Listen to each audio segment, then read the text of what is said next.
જય શ્રી કૃષ્ણ. સ્વાગત છે તમારું અમારા નવા વિડીયોમાં. હવે આપણે શ્રીમદ ભગવદ્ ગીતામાં શ્રી કૃષ્ણ અર્જુન વચ્ચે થયેલ સંવાદમાં શ્રદ્ધાત્રય વિભાગ યોગ નામના 17મા અધ્યાયનું મહાત્મય અને ફળ વિશે સાંભળીશું. બોલો કૃષ્ણ ભગવાનની જય. ભગવાન શંકરે પાર્વતીજીને અને ભગવાન વિષ્ણુએ લક્ષ્મીજીને ગીતાજીના 17મા અધ્યાયના મહાત્મય અને ફળ વિશે તેઓને પૃચ્છા કરતા આ મુજબની કથા કહી સંભળાવી. ખડગબાહુને એક પુત્ર હતો. તેનું નામ દુશાસન હતું. એક સમયે એક હાથી ગાંડો થયો, છતાં રાજાના નોકરે રાજાના ના કહેવા છતાં સવારી કરી.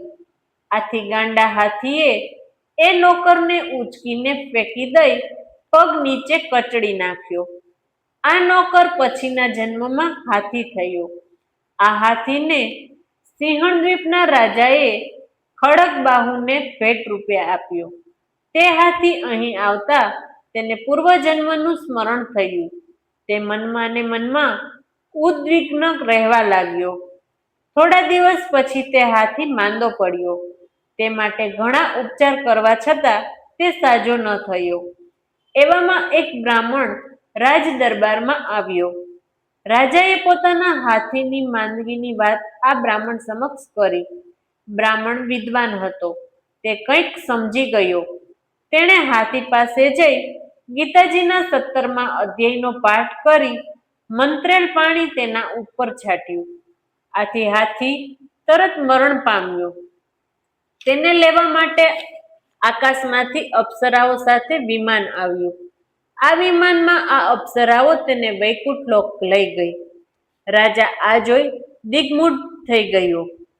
તેણે બ્રાહ્મણને આ બાબતમાં પૂછતા બ્રાહ્મણે જણાવ્યું કે આ બધો પ્રતાપ ગીતાજીના 17મા અધ્યાયના પાઠનો છે. હું દરરોજ નિયમિતપણે ગીતાજીના આ અધ્યાયનો પાઠ કરું છું, જેનાથી મેં મંત્રેલ પાણી છાંટતા હાથીનો ઉદ્ધાર થયો અને તે વૈકુંઠ લોક પામ્યો. આ સાંભળતા જ રાજા પણ ગીતાજીના 17મા અધ્યાયનો પાઠ નિયમિતપણે પૂરી શ્રદ્ધા સાથે કરવા લાગ્યો. સમય વીતતા તેનું મૃત્યુ થતા તે રાજા પણ વૈકુંઠ લોકને પામ્યો. બોલો કૃષ્ણ ભગવાનની જય.